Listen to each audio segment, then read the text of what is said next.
Today, we'll be starting off by hearing from Timmie Ann Schramm, who you might be wondering why there's this adorable little dog behind me, but this is Dharma, who was the reason that Timmie Ann met Edna by chance in 2016. Timmie Ann is a friend of Edna, who died through medical aid and dying a number of years ago, and also went on to become an organ donor.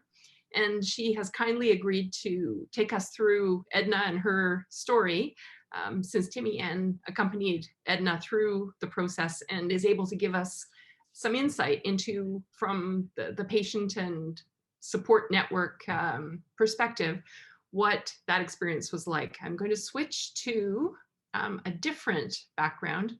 These are postcard art that Edna did while she was dealing with the illness at the end of her life, and that Timmie Ann has kindly provided to me to allow Edna to be present in a little way here with us today. So what we thought we'd do for Timmie Ann's presentation, I'm both the timekeeper and the interviewer, so this is going to end badly. So anyway, I'll keep trying to make sure I know what time it is. Okay. What we thought we would do is to proceed by way of a kind of an interview. I have some questions to put to Timmie, and I'm sure during the Q&A, if there's other questions that you might have liked to have put to Timmie Ann, please, by all means, put them in the Q&A. So let me start, Timmie Ann, just, can you tell me a little bit about your friend Edna, how she came to choose MAiD, I'll just call it MAiD, and how you came to support her at the end of her life? Yeah, well, like you said, she wandered past our house, and we were just heading out for a walk, and she met Dharma, and then my partner and I came around to a different part of the park and encountered her again, and she said, "Wow, you know, that's a neat little dog. It would fit in an airplane. My family lives in Florida, and they're allergic to cats," which were her first choice for pets. So she's like, "Huh." And we were actually trying to rehome Dharma at the time. Well, it didn't work out. We kind of ended up adopting Edna instead. So it was kind of fun. She did love Dharma for sure. And yeah, and in that same conversation, when we ran into her on the trail, she showed me, you know, she didn't recognize me the second time around, and the friend that was with her said, well, you know, she'd had a head injury. And so she pulled out this picture of her in a halo frame, and we don't know if that's fully what was happening. There's some other degenerative neurological stuff happening as well, you know, cup half full and all that. And she said she was going to go to the neurologist to see what was going on, but she was having trouble writing and having trouble reading what she was writing, and memory issues, and didn't actually really know where she was supposed to be going. And I said, wow, that's ridiculous, you know. So I said, well, you know, if you need a ride, you know, she lives just up the street, and I'm happy to take notes, and you know, that kind of thing. And so it started from there 5 years ago, and so it was kind of fun. It was very interesting. We both love nature, and we'd go for walks, and, you know, did a little camping and things like that. Yeah. And what kind of person was Edna? Well, she's definitely a very principled person, and also a very private person. So so she was looking at as her diagnosis, you know, I mean, it's all stages, right? You learn a little bit more, you learn a bit, you know, and you take it in, and she saw where it was leading, and said, well, this is ridiculous that that resources would be spent on caring for me when I'm not having any quality of life, and was looking at ways to get out of it. Of course, we tried Dying with Dignity and talked to those folks, and VSED was really what we were expecting to proceed with. You know, I don't know if she had a really realistic idea of what that would look like, you know, as far as the resources needed. She's like, well, I just hang out at home and don't eat anything. So happily, we didn't end up having to go that route, and we were able to get the consent, and And then I mentioned to her, well, are you an organ donor? And she said, well, yeah, but who would want anything from me? I said, well, we don't know, so she okayed me checking that out, and I gave Trillium a call, and I think we went from there. They pretty much managed everything from there. That was great. So that was something that you knew to be a possibility, or you suspected might be, and so you raised it. Oh, for sure. Yeah, and like Edna, she stopped riding her motorcycle in 1970 because fossil fuels were a problem, and rode her bike everywhere. So she just wanted everything to be as good for the universe and the planet and everybody else. She was really opposed to, walking into the lake with rocks in her pockets because of the trauma of somebody finding her body or whatever, other methods that she could find. But she was really clear that she didn't want to stick around and have to not have any autonomy. Mm-hmm. And your discussions with Trillium, how did that go? Wow. It was good that we had the same folks all through. I mean, the first person that I talked to on the phone was the person that was there all the way through MAiD. So they had to come and talk to her, and they put her completely at ease. And I think she was just thrilled that things were actually finally happening. It made it feel more real to her, and it was very comfortable. So yeah. Did they come to speak to her at her home, or was this done? Yeah. So they came up to her apartment. I met them there, and we went up together. Mm-hmm. And she knew they were coming, of course, and played music and talked to her about just her favorite things and what they were up to, and how did the physician who was providing the medical aid in dying, was the physician supportive of the organ donation process as well? Oh, for sure. I think it was the first one that happened at the facility that we were at, and so that was the thing, is that she's a proud East Yorker and wanted to stay with the facility that she knew. She knew her way around there, all the landmarks, just from previous appointments and things, and going to a bigger facility would have been way more stressful. It would have been harder for everybody, I think, just to find parking and coordinate everything and find each other in the building. And it's a nice little quieter facility. And so she had a nice little room and a little balcony we could go out on. It was a little chilly. It was in April, but we got to spend some of the time outside, and she enjoyed that, brought her music and everything. So in order to be able to donate after medical aid in dying, typically one has to die in the hospital when perhaps people might prefer to die at home. Is that something that affected Edna and your thinking about all of this? Well, for sure, she would have rather have been at home. And definitely the trade-off was worth it for her, Yeah. The testing was, a little bit invasive. It wasn't too bad as far as, getting x-rays and having an ultrasound, and it was a lot of vials of blood. She's like, when are you going to be done? You walked in with this whole case of vials, and she's like, do I have to fill all those guys up? It's like, really, it's not as much as it looks like, but it took a while. And so that was a little bit of a challenge. Yeah. And can you take us through the day? How did it go? What was difficult? What was made easier, and how? Yeah, well, there were two other people from Edna's life with us, and Edna would have liked things to move forward a little bit more quickly than they ended up.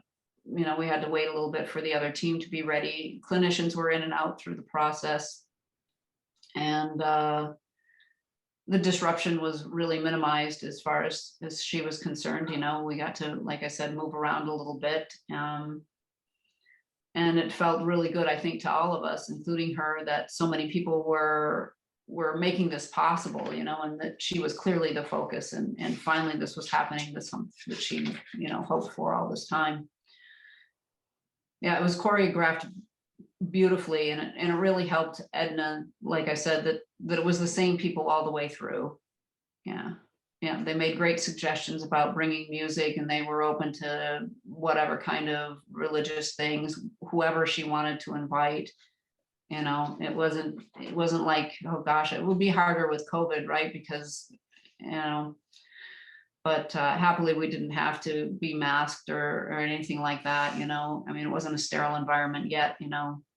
Mhm. So that was good. Yeah. And how about the process itself? Like, did you feel rushed? Did you feel the fact that there was time pressure for the organ removal? Well, I don't know.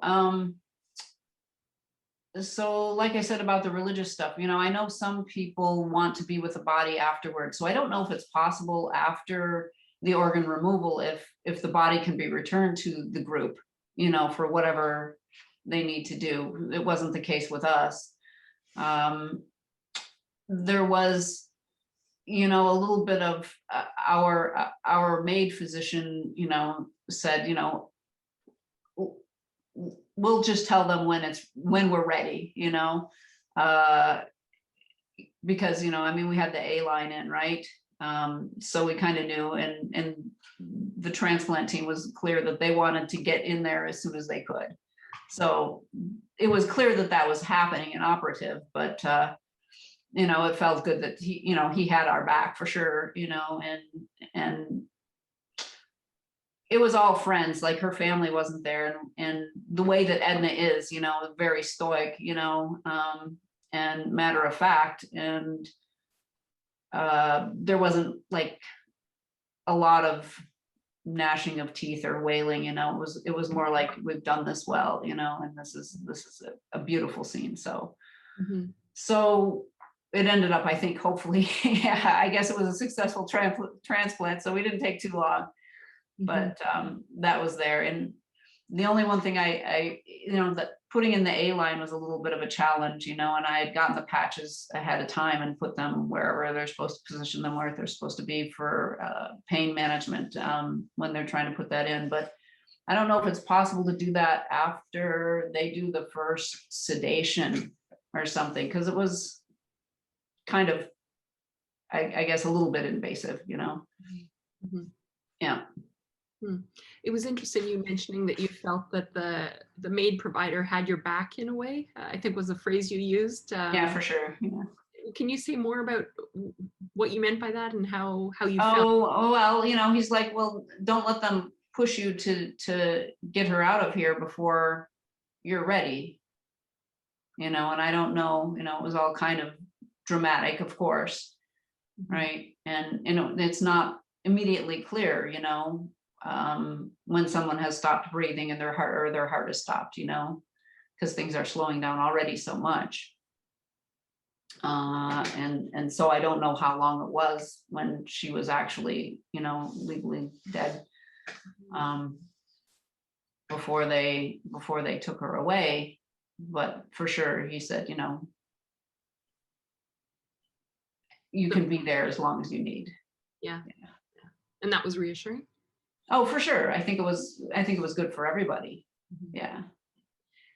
Yeah. So I know that every case is going to be very different because the family dynamics are going to be different, the people are going to be different. But are you able to say a little bit about the questions of when maybe family members are in partial disagreement about the MAiD or the Well, for sure, that's got to be super hard for the Trillium guys, you know, to know. And if you've got somebody that's really the liaison between the patient and Trillium, or the patient and the rest of the family, you know, that was a hard thing for me, is bringing everybody along with what Edna's decisions are, and you know, and also the reverse way, you know, saying these people know, you know, and because she was always questioning. She was a very private person. She's like, well, who needs to know this? I said, well, these people have a place in your life, you know. Maybe you can do that. And at the end, you know, she ended up having a fair number of people come by and gather and her family actually came up, a few of them from Florida. Now, she didn't invite them to be there, but they did come up, and I was surprised at that. You know, she'd been coming back and forth like pretty much every few months anyway, just to visit them. But it was a challenge for her to be the one that was, you know, in need, rather than her supporting her folks down there, her elderly folks. You know, navigating the airport was getting more difficult. But it sounds to me as if the experience was generally very positive for both Edna and for you as her friend, and her other friends. But in order, like in the spirit of quality improvement, how do we improve the process? Where are the potential places where problems might come up? If there were things that didn't go as well as they could, what sorts of things would you point to? What would you want the various people involved to know? Well, okay, so she did all the screening, and then we were excited to find out if there were any matches, right? Because and then the result came that there was one match for lungs, and it would have been interesting to know if the reason there weren't matches for other organs or tissues was that they weren't viable, or that there just weren't any matches. Now, I mean, it's neither here nor there really, and it's probably not really any of my business, but it would have been interesting to know for me kind of how that all worked. And you know, I think she would have liked to have given as much as she could have, you know, but you know, happily there was something that was a match, and that was a successful transplant. Like I said, I don't know if some people would like to be reunited with the body, depending on how long it takes and how long they're willing to wait around afterward. And also, if there was any clothing or adornment, you know, I don't think we addressed that. Like if there was something that they would have wanted, you know, that she wanted to wear, you know, at death, that somebody would want returned to them.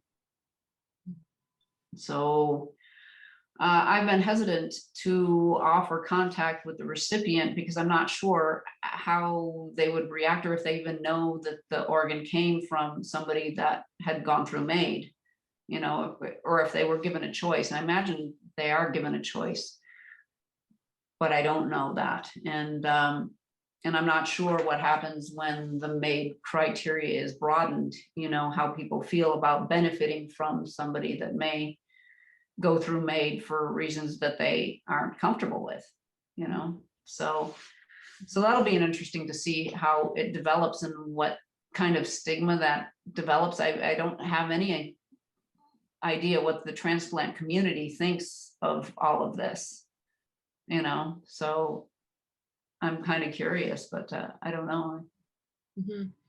Yeah, I think it's possibly something we'll get into in the Q&A a little bit, the potential, well, actual expansion of MAiD eligibility to different types of cases. So is there something you would like MAiD providers to know? The physicians who are actually providing medical assistance in dying, were there things that they should know about what it's like from the family perspective or the friend perspective? Well, the great thing was that Edna, MAiD, and the doctor, you know, they made a connection immediately, you know, around a number of things, you know, history here in Toronto, and cats, and I think it was that worked out. I mean, just the personal connection, and it's got to be hard because there's so few people that are doing it, right? And so the pressure is huge.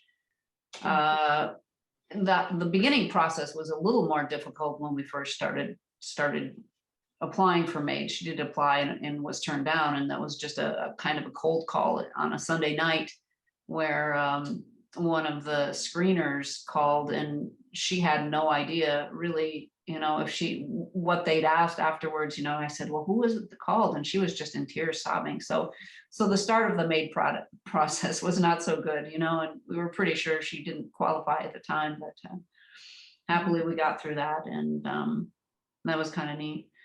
So yeah, no, the MAiD providers, I think we're very professional, also very personal, and you know,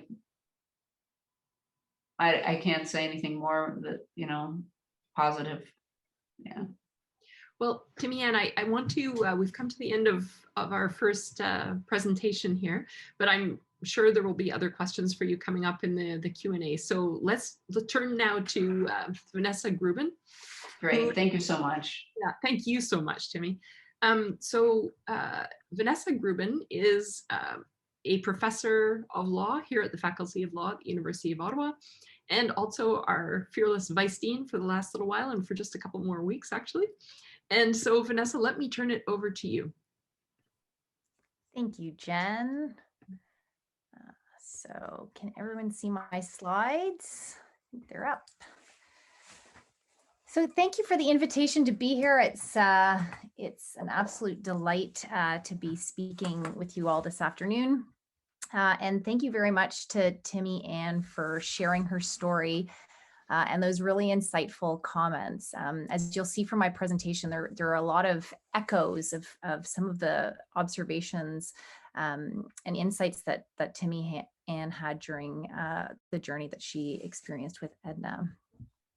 So today I'm going to speak to you about an empirical study that a group of us have undertaken to learn more about the experience of healthcare providers, organ donation coordinators, and key stakeholders in organ donation after MAiD. And as you'll see, their insights offer some very important and interesting insights about this process and how it's been evolving since MAiD has the MAiD framework has been introduced in Canada.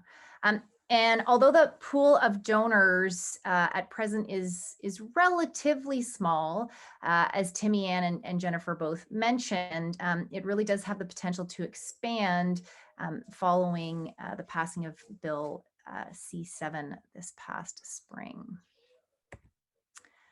All right, so just a couple of words about methodology, and then we'll get into the interesting stuff about what our participants said.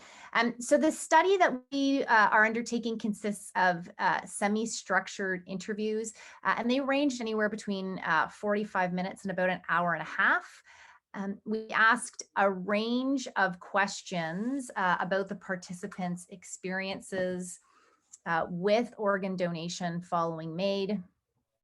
We asked them about their views on the risks and benefits of the process, the types of safeguards that they felt were needed, and the nature of the supports that should be in place for friends and families who accompany patients on this journey, for organ donation coordinators and healthcare providers who are also involved in this process. So we initially recruited our participants with the assistance of CAMAP, which is the Association of Medical Aid and Dying Providers. And we also use snowball sampling. And so that's how we managed to generate our participants here. And I'll just give you a quick breakdown. So our participants come from Ontario and Quebec, 8 from Quebec and 14 from Ontario. And we've got a nice diversity of experience. So 7 organ donation coordinators, 8 physicians, 5 nurses, and a couple of allied healthcare professionals. All right, so that's the meat and potatoes. What about the interesting data that we've been looking at? So you know, the first observation that many of our participants made was that patients who were considering medical aid in dying were often quite surprised to find that they may be eligible to donate their organs. This was a remark that a number of our participants made. So even for those individuals who are suffering from chronic conditions other than cancer, many of these individuals really didn't think that organ donation would even be an option because of their overall poor health. Our participants noted that the reactions were, in addition to being surprised, sort of mixed reactions. Some individuals are really quite, obviously quite excited about this opportunity. But as we'll see over the next couple of slides, others have some hesitations around organ donation after MAiD, and some of these things really act as potential barriers to opting for organ donation after medical assistance in dying. So each of our participants confirmed that there were a number of possible benefits to a range of stakeholders as a result of organ donation following MAiD. Certainly in terms of recipients, there's an obvious medical benefit to the recipient who receives the donated organ. Even though, the number of individuals who are eligible to donate after MAiD at this stage, as I've mentioned, is relatively small. Obviously, every donation makes a real difference. Our participants also noted that from a medical perspective, the organs circumstances are often of a higher quality. Because death following MAiD is quick, the organs remain well perfused, and so the organs do tend to be of a higher quality. Donors also derive an important benefit from donating their organs following MAiD. And the participants noted that, through their conversations with individuals who had opted for donation after MAiD, that there was an important psychological benefit for those donors, that they felt that there was something good that was coming from an otherwise bad situation. And benefit to the families as well. Participants noting that donation after MAiD can really assist some family members with the grieving process, because they know that a benefit has come from the death of their loved one. As one participant noted, quote, they were very proud that she was brave to go for MAiD and also to be able to help somebody else through donation. But of course, potential risks were also highlighted. And the most common risk that we heard was a concern that the decision to undergo MAiD could be influenced by the intention to donate. So for example, a number of participants worried that a patient might consent to organ donation because they didn't want to let their MAiD provider down. There was some speculation that the MAiD provider might think, that offering MAiD under these circumstances might not be worth it if the patient wasn't willing to donate their organs. Some of our participants also speculated that some patients might find it difficult to change their mind after they had consented to organ donation following MAiD, so that once the process was set into place and the testing had sort of been underway and potential recipients identified, that the patient might feel pressured to continue with the process, that there wasn't a lot of room to change their mind. And so because of those concerns, all of the participants that most of the participants that we spoke to really stressed the importance of putting into place safeguards to address these potential risks. So for example, by ensuring that the decision to undergo MAiD and organ donation are separate. In terms of some of the barriers that were identified by participants, one theme that really runs through the interviews is this concern about the over-medicalization of death.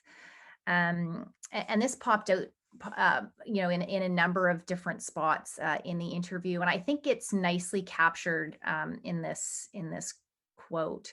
And this is describing the process of MAiD for a patient who has opted for organ donation. Quote, "It's not a very calm and peaceful and patient-centered way of having the end of one's life, and especially for family members as well, if they don't have time to stay with their loved ones. And over the next couple of slides, I'll unpack some of these concerns that were expressed in the interviews about the medicalization and the process around this.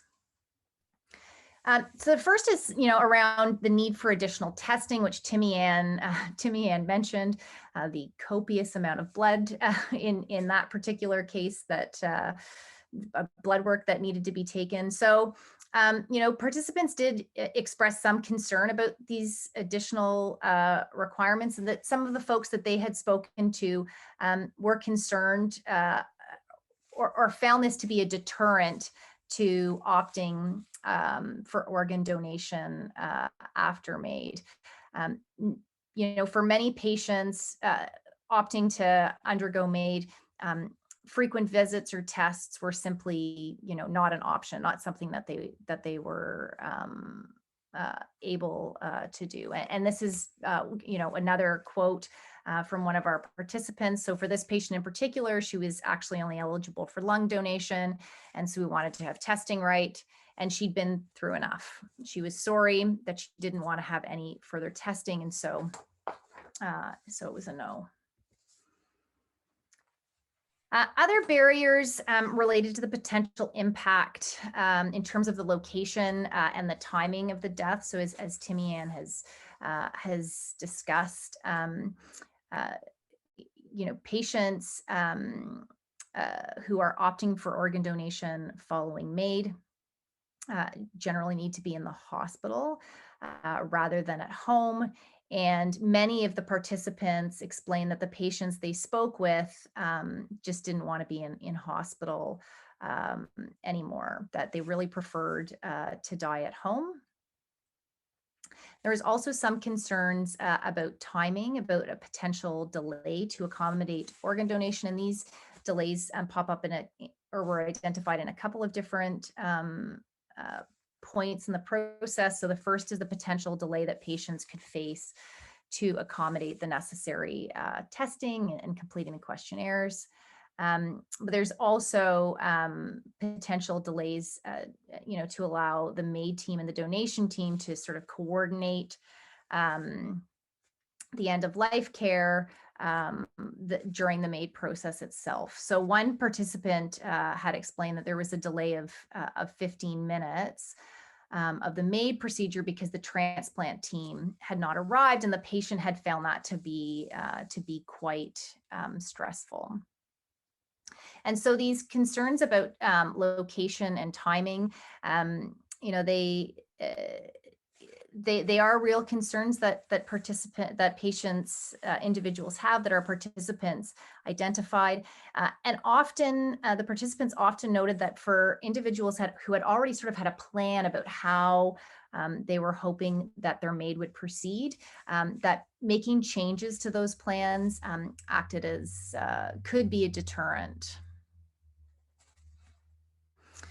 All right, so shifting gears just a little bit, we did ask our participants some more focused questions about some of the conditions around donating one's organs following MAiD. And one of the possibilities we asked about was about permitting directed donation. And perhaps not surprisingly, there was quite a bit of uncertainty. Participants expressed quite a bit of uncertainty about whether directed donation following MAiD should be permitted. On the one hand, some participants indicated or had a concern that permitting directed donation might lead to more pressure or coercion. And so this particular participant noted that, quote, if you're talking about giving to a relative or a friend, I think there's just that much more pressure or coercion, or even just a subconscious sense of, I should probably do this. But a number of participants also noted that, directed donation is permitted under certain situations in the context of living donations, and that there could be safeguards put into place to mitigate these concerns about potential coercion. Importantly, a number of participants noted that under these circumstances, the donation coordinator is obtaining first person consent. And so that does give an opportunity, of course, to have a conversation and to really probe into the potential reasons for asking or requesting for a directed donation. But overall, most of the people that we spoke to really said that when we're thinking about directed donation, that there should be more digging. We really need to think more carefully about the risks and benefits associated with potentially allowing directed donation under these circumstances. All right, so I'd like to just spend my last couple of minutes focusing in on the role that the coordinators and healthcare providers play in this process and their experiences of organ donation after MAiD. So each of the organ donation coordinators that we spoke to really did highlight the advantages of speaking or of seeking first person consent, right? This is a situation which is unlike most other situations where a coordinator is speaking to a family. They're in contact with the potential donor's family. In these situations, the coordinator is actually seeking first person consent from the potential donor. And one donor coordinator explained that in many respects, this is really the ideal situation, right? In many ways, this is the ideal donor. It's very reassuring that you're getting first person consent. For individuals who want to donate their organs following MAiD, they have a very clear sense of what they want to do, and that's as I say, coordinators found that to be quite helpful. But coordinators did note that these interactions with the donor often makes these situations much more emotionally difficult for them. So as one participant here had explained, and she's referring to a colleague, quote, "They met the patient a week before, had constant communication, and it sounds like the organ donation coordinator said that she felt like she lost a friend when the patient passed away. And that's not common in any other kinds of donations, as you don't really meet the patient and you're only involved for a day or two." And I think this really echoes what Timmie Ann was speaking about, the relationship and that they had with the coordinator through their journey. So we closed our interviews with a discussion about supports for families, supports for healthcare providers, and participants shared a number of really helpful suggestions with us. For families, participants noted the importance of grievance support and spiritual therapy. They also stressed the importance of designating a support person to stay with the family following MAiD. A couple of participants also noted that it might be helpful to connect family members with other family members who had been through similar experiences.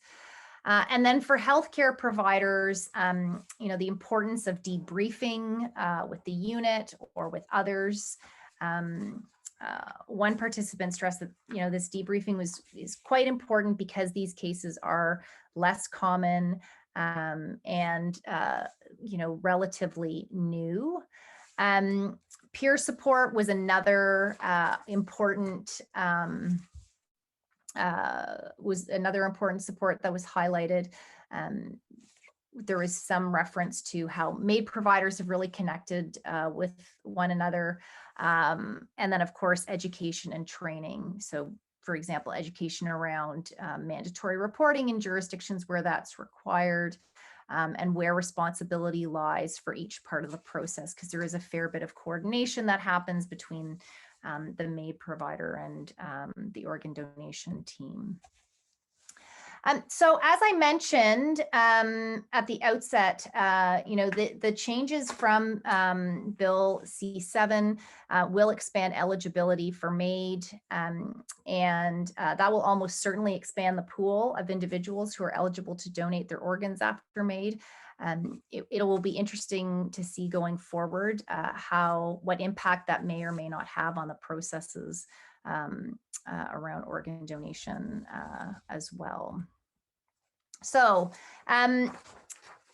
we're just, as I said, this is just preliminary data. We're unpacking it. We're just in the final stages of recruitment, and then we'll be off to coding. And I'm happy to answer any questions that you've got during the Q&A. Thanks very much.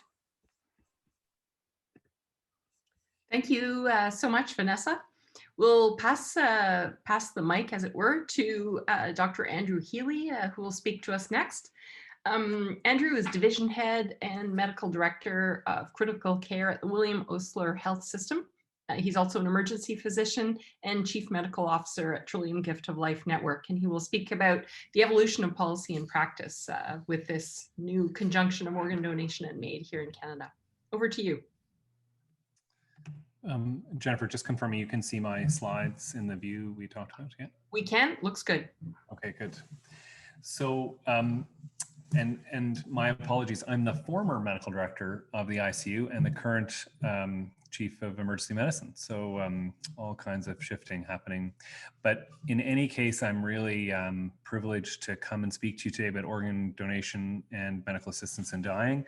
And I was privileged to hear, like many of you, Timmie Ann and Vanessa sharing their insights. And the first response I have is, what a great opportunity this is to learn from people with differing perspectives on this particular topic, and how do we do that well, and how do we incorporate those insights moving forward is something that I know that our organ donation organization, and in fact, all organ donation organizations in the country, I can confidently say, are interested in doing. So I know I already have action items from what you've said, so it's great.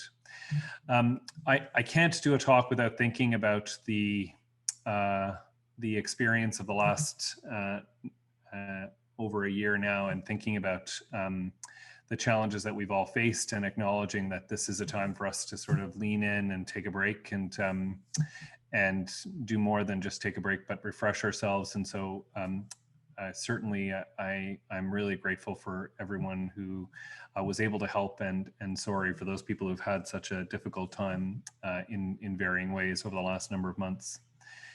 So when we think about organ donation and MAiD, the discussion often starts in a controversial way. And in fact, when we started at TGLN to discuss this, when the legislation was first contemplated, it didn't seem controversial to me, and I hope that becomes apparent. But that doesn't stop people, and there's a triggering word in the sentence here, and that word is harvesting. And the best conversation that I've ever had is the one where my wife and I, and my 13-year-old daughter, also seems amazing to me, we're standing next to a surgeon who was talking about the organ harvest. And my 13-year-old, then 12, turned to my wife and said, "How did it feel to be harvested, Mom?" And, Michelle said, "Well, that's a bit of a weird thing, Kate." So, there's lots of ways for us to think about our language and our communication around this topic. And one of the ways that we did that in the early part of the experience in medical assistance in dying is to think about the role of organ donation organizations in the critical care environment. And I think it's pretty clear to me that the role of critical care in general is to save life and relieve suffering. And as an added role during end-of-life care and other experiences, we have the added responsibility to protect the interests of the dying patient. And we share that responsibility with a variety of different groups and people at that time, that complex time at the end of life. But even bigger, we have the role, and this is the role that keeps us up at night, that we know has the potential for the biggest impact, and that is to protect the public and professional trust and integrity in a system of donation and transplant for Canadians. And we know that threats to that bigger bubble are real and will have meaningful and lasting impact on lives saved for a long time. Countries that have had felt that impact in the past have shown long-lasting effects that are difficult to recover from. So with that as our context, I'm going to talk about sort of 4 things pretty briefly. The initial approach and principles that we took to talk about how we arrived at policy, and the national consensus that followed very closely with that, and we were glad that we were on the same page. The experience that we have had in Ontario to date, and then what are the evolving areas of practice. And hopefully I can address a few of those things that we can do better that both Timmie Ann and Vanessa have raised. So in the initial approach, we recognized that there were really 3 groups of stakeholders or participants in this care. The first was a group of people who were very familiar with donation after death by circulatory determination, and the organ donation professionals, the transplant community, and the recovery community. There was a community that was forming and has very much matured in a beautiful way in Canada, the medical assistance in dying community, both of providers and assessors, as well as the large supportive professional networks that surround that group of professionals. And then there's a group of people that also participate in other forms of end-of-life care. And we occupy an overlay of those 3 groups in the center. And what we said was we needed to have clear and cogent goals at the beginning, and that those goals need to be true today as they were then, and that the guiding principles needed agreement. And so I still say that from a leadership standpoint, this was one of the proudest moments that we've celebrated in a long time. And this is where we had a phone call with 6 different ethicists, variety of viewpoints. And I hope the ethicists on the line will, and I know I see Christy in the background, and I'm sure there are many others on the line who will appreciate this, but 6 ethicists, and we scheduled an hour to discuss whether we had gotten the principles right. And we were done in 34 minutes. I still think that might go down as the single largest leadership achievement in my career. To gather, I can't get my 4 kids to agree on what we're going to have for supper. And so this complexity means that the team really had done a lot of internal reflection and with lots of expertise external to us to land on the right goals and the right guiding principles. So still today, offering organ and tissue donation in a respectful way is critical. Ensuring that the patient is at the center, and I'm going to say that a lot today. Responsive, adaptive, supportive partners in care is what organ donation organizations need to be. They need to recognize this is evolving and dynamic, and it's a process for the patient, a process for the donation system, a process for the transplant system, and those overlay as well. And then it should be individualized for patient and the location in which that patient resides. The guiding principles, we had 5 simple ones at the beginning. The opportunity to donate organ and tissues is offered to every medically eligible Ontarian as part of the high quality end of life care we have grown to expect. And this is certainly a principle that most provinces currently subscribe to, in fact. And I think the key word there, and I've sort of circled it in red, because this is the first time internationally anyone came out and said, we are going to offer organ and tissue donation, as opposed to respond to somebody who's going to undergo medical assistance in dying, respond to their request. First person consent through an opportunity to speak to an expert from Trillium Gift of Life Network was really a critical component of the process that we didn't want to change. That it should be offered with sufficient time, considering the patient focus, to incorporate donation into their plan for end of life care if that's what they want. A patient's decision to seek medical assistance in dying should be made prior to initiation of any discussion around donation raised by healthcare providers. And approval to seek medical assistance in dying, in our view, constituted an imminent death, which has legislative implications in Ontario. There's lots of debate about that, and it turns out to be not actually that practically important, but certainly did form the basis of the early days in this policy and creation framework. And we said it required notification. It certainly protects people during notification. And the trick here, and I'll just spend a moment on it, is that imminent death really refers to imminent death by natural disease or injury. And so this is, people can argue about definitions, and one would know not to argue with Jennifer for sure. So I'll let the legal opinion proceed with that during our Q&A. I think it will become more difficult to hold on to that guiding principle for those people who don't have a reasonably foreseeable natural death in the future. So there are a few caveats that have already been mentioned. The administration of medications would have to be intravenous so that the death would be predictable.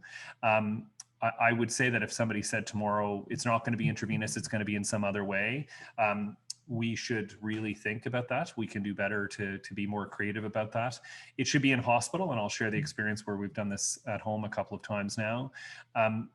You still have to die before you donate your organs. And so death by circulatory criteria and how we determine that should be similar. The location of the approach will be slightly different and should be patient-centered. And the timing of admission should also be patient-centered, recognizing that people need to make informed choices about this. Marcel Pintz from the Donor Network of Arizona, in fact, originally from Canada, has had this quote that sort of stays with me, and that is that this discussion is an expert conversation, not a question, and it should never be merely a mention. And that really is why we really rely upon those expert organ and tissue donation coordinators to have this conversation, recognizing that there is a need to introduce the topic to patients who are considering medical assistance in dying. We've already heard today that the arterial line raises lots of concerns. And when we watch that procedure, we sometimes as families have a visceral reaction. Patients have said, I don't want it, in which case we find another way to do it. We are, I think, again, adaptive, responsive partners in care here. People should understand that an arterial line helps us understand the closest time at which we get, to the determination of death, but there are other ways to do it that might take slightly longer, but that shouldn't really impact anybody's decision to have it or not. In essence, the important part here is that the dead donor rule still applies, and that people have to have died before they go on to proceed to medical assistance in dying. And this is really foundational to preserving that public trust. So what are we asking assessors, providers, and MAiD programs to do? We're asking them to refer all patients who've received their first approval for medical assistance in dying, or notify TGLN that has occurred. We then embark on a journey of assessing eligibility so that we only offer to those people who are candidates. We engage with the treating team, much like we would in an ICU, to organize an approach for the patient that's centered with that patient and that is appropriate to the right timing, oftentimes after the second approval, in fact. And we ask that happen for every patient every time so that we don't make predetermined judgments or errors in the referral process. I think we learned in the very early days that difficult things that seem very controversial or difficult at the beginning, with careful attention to principles, missions, and transparency, can be accomplished. That if you put the patient in the center of a process, and sometimes we make that mistake. We don't put the patient right in the center. And if that's the case, when we do that, we may find ourselves making errors or making mistakes.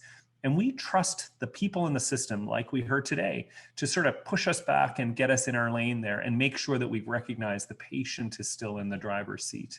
That's really a foundational principle in this work. And that peer support and expert supports and debriefing are necessary for the people who do this work, the wonderful people that support people at the end of life, both on the medical assistance in dying side and the donation side. There is clearly a recognition that this is different work. By the way, the peer support and expert support for other donation work is also difficult, but this relationship is undoubtedly different. So, you know, very close with that initial experience and development of a process at TGLN came the National Consensus Guidelines after a national forum that's about to receive an update next week on organ and tissue donation in the conscious competent patient. Dr. Sharp and Downer led that in 2017, produced a report, a CBS report, and a publication shortly thereafter in 2019, and to talk about guidance for policy. And in summary, what they said was that first person consent after medical assistance in dying or withdrawal should be an option that allow MAiD or withdrawal, and donation after circulatory determination of death. I think we've said that today. The most important ethical concern that the decision for MAiD or WLSM is driving that desire should be managed by ensuring discussion occurs after. That might be a bit of sort of a summary statement that doesn't quite envelope that issue as comprehensively as one might like. And then if indications for MAiD change, the guidelines for policies should be reviewed, and that's happening next week. So they said very similar things, you know, as soon as practical after the determination of eligibility for MAiD. That raises some questions about, does that mean after the first approach or after the second approach? And we do our best to ensure that, based in the judgment of the provider who has come to know the patient, when would be the right time in this person's course to ensure that we offer that opportunity in time for them to consider it. And certainly evaluate suitability beforehand if that data is available easily, to avoid making a request that's not really possible. And then finally, you know, approach early enough and refer early enough, whatever that means. We can take some time to discuss that. So what's been our experience to date? These are Ontario numbers from the Office of Chief Coroner and Ontario Forensic Pathology Service. So they've reviewed 7,500 cases or so, about 41% of those in hospital, 2/3 of them cancer related, with an average age of about 75. And in their summary document, some of you may notice if you receive this, that we now include a note that there's a total number of cases with organ donation as a particular effect of this process, a measure of the process. And what one might really want to know is, what's the eligible approach rate in this population? Has everyone who's eligible been offered that opportunity? And that number is tricky to come up with. The next slide is a little busy, but it does have the numbers as of May 31st. So we've had 59 organ donors in Ontario alone and 391 tissue donors. So that means that, you know, up to 134 lives have been saved through the gift of organ donation, because multiple transplants come from patients who undergo MAiD, and 391 tissue donors have enhanced lives. And as was mentioned in the session previously, in some cases saved lives through the gift of eye and tissue donation. So we know the experience is different. People who are in the ICU or having withdrawal of life-sustaining therapy because of a critically ill, a critical brain injury, are not talking about when the family barbecue is going to be, or they're not talking about, the patient is often not speaking to us about being motivated but tired and not sure they want the testing. There is less of a complexity around the timing, and we play with that timing within the ICU too much, I think, and we can do better about that. And then there's this overarching issue of what is the benefit. So the evolving practice that I just want to briefly touch on before the end of my time here is really around, so we had what we considered a world first, but there certainly has been other situations like this where Mike Neal, who was a fabulous person, as many people are in the world, and very generous, who after a webinar not dissimilar to this, his provider called us and said, well, you said maybe we'd be able to do this at home. Could we possibly do it at home? And with the help of several expert organ and tissue donation people and real clear policy thinkers, and the help of many agencies, by the way, we pulled a process together that looks as complicated as the New York subway, because it is here, and I'm happy to talk more in detail if there are questions about that. But nonetheless, the complexity of dying at home was raised here. Now, I just want to briefly say, here is where the patient was absolutely in the center, and everything else followed. You know, this patient said, I want to die at home, I want to donate. And we said, let me check. And with with a huge team, we were able to accomplish that. There are issues around transport and death determination, and those things were solved. And the skill sets in the pre-hospital setting may not overlap, but this is also solvable. So, you know, this is the circumstance where the patient, aside from having an X-ray and some blood work, had to compromise nothing about his end-of-life experience. He had everything he wanted.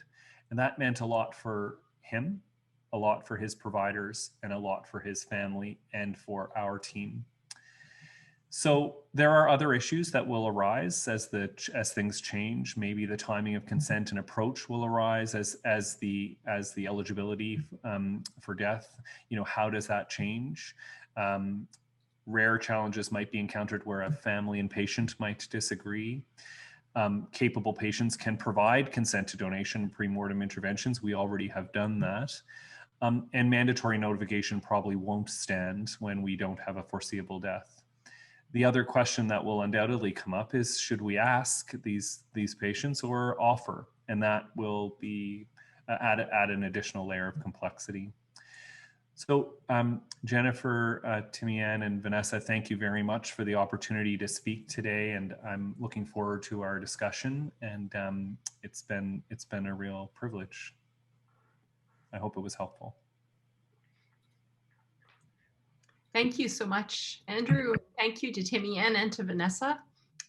Really appreciate all those three insightful and helpful talks. So we have some questions that have come in from the attendees, and actually one has come in through the panelists as well. So please keep them coming, everybody. Type in your comments and questions in Q&A or in chat, as the case may be. So let me start with a question from Shannon McCloskey, who asks, I'm curious as to how much education and explanation was given to caregivers and persons present for the provision of MAiD, I think. Other than the MAiD provider, did the family friends feel supported by others? And did this support continue afterwards?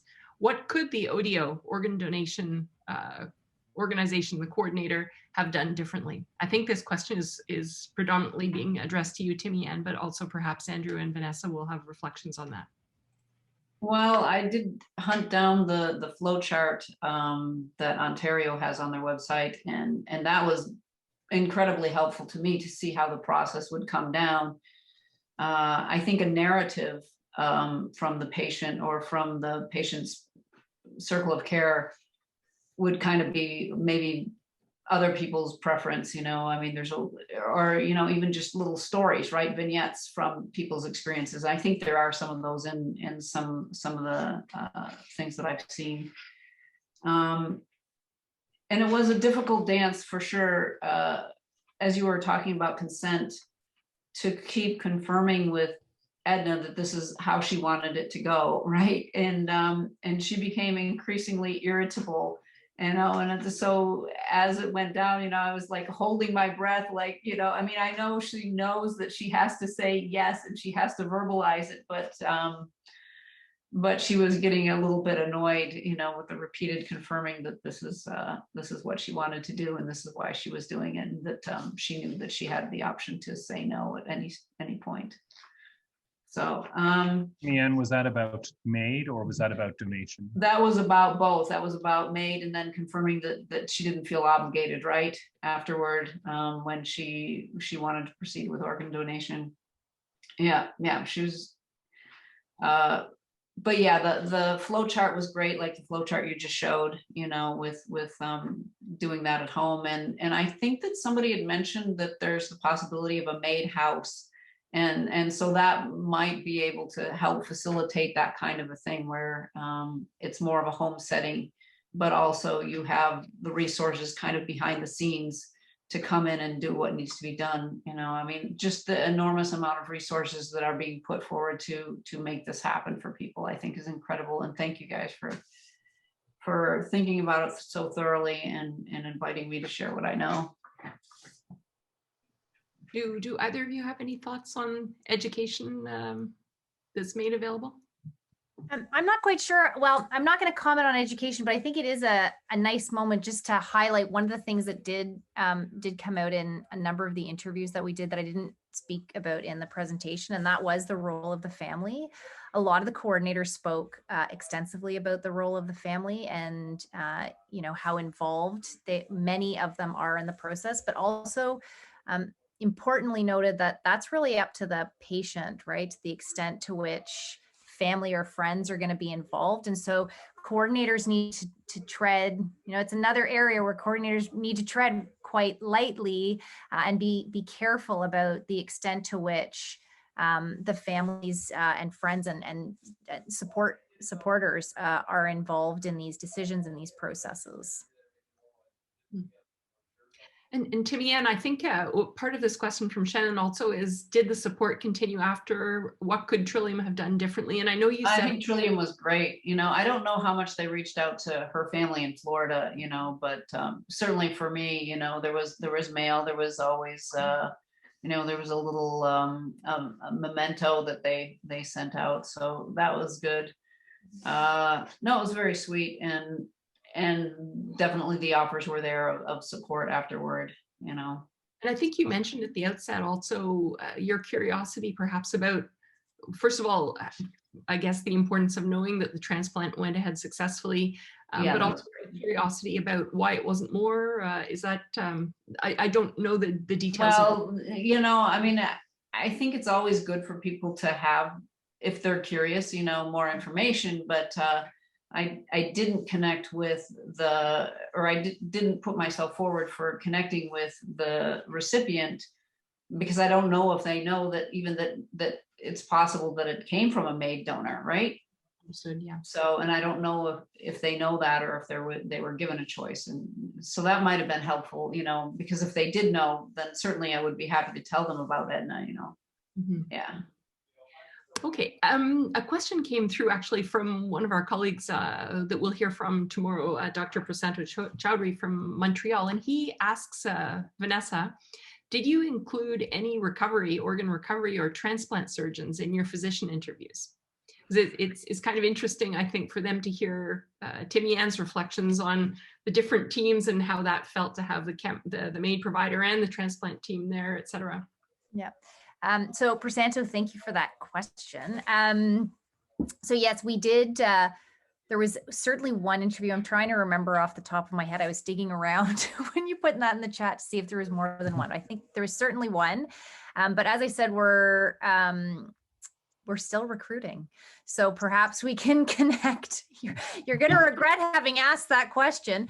Perhaps we can connect offline to discuss that, the possibility of including some more perspectives. I think one of the great things about reading these transcripts is just the diversity of hearing from different folks who participate on the care team. And so that's been a really interesting part of this project.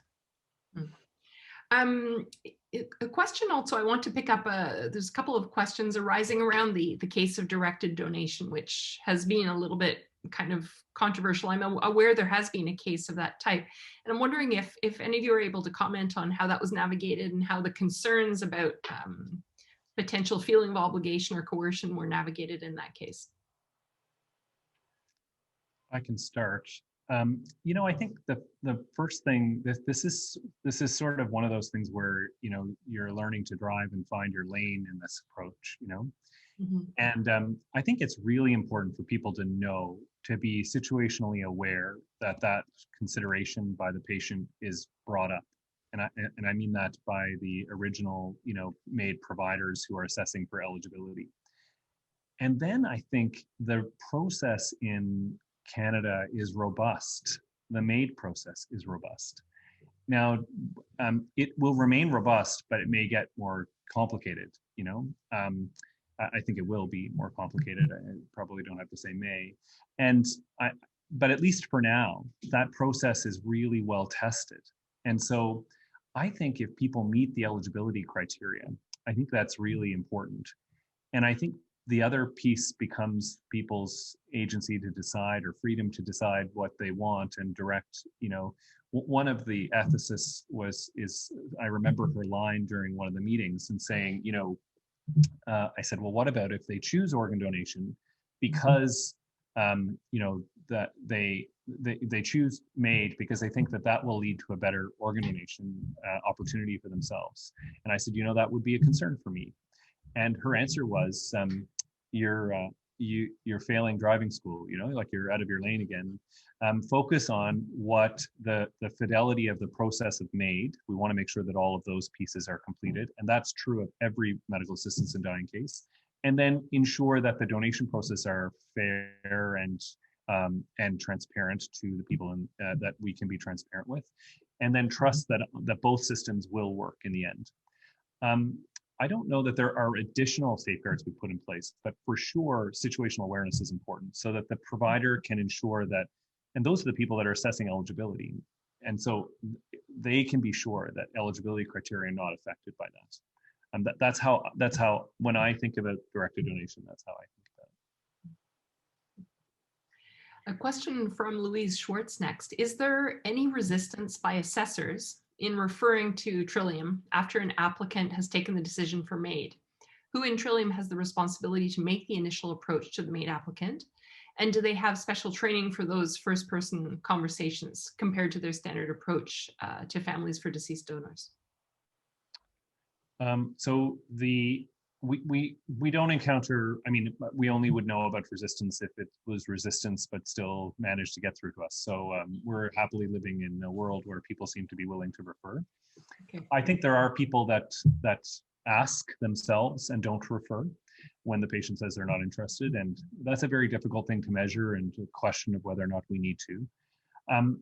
Might help us understand the health of the system, but not an individual approach. And then, in terms of who has the responsibility, it is the organ and tissue donation coordinators. And yes, they receive additional support around that case, and they do receive training on first-person approach because it is different, feels different, experience is different, lived experience. I think Vanessa could definitely comment on that. So it is those people that the same experts that approach our families, but with indeed additional training.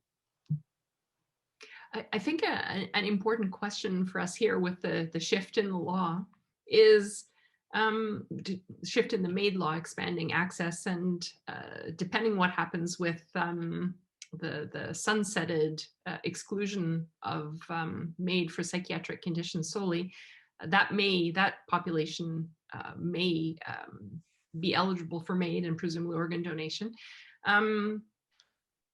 What's the state of discussion about the potential for organ donation and the possibility of it being more coercive or raising additional concerns as eligibility is expanded to non-terminal conditions? Should there be another form of information dissemination around the process for those patients?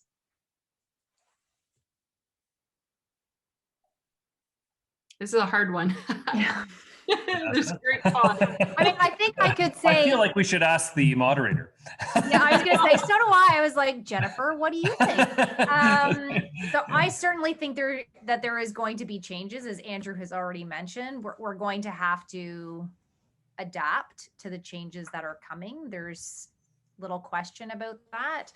Andrew mentioned the meeting next week. It'll be very interesting when we get a bunch of people in the room who do work in this area to see where they think those particular points in the process need to be maybe not rethought, but where we need to, work around the margins and think about what might be coming in terms of new challenges because of the expanded eligibility in the short term and then in the longer term.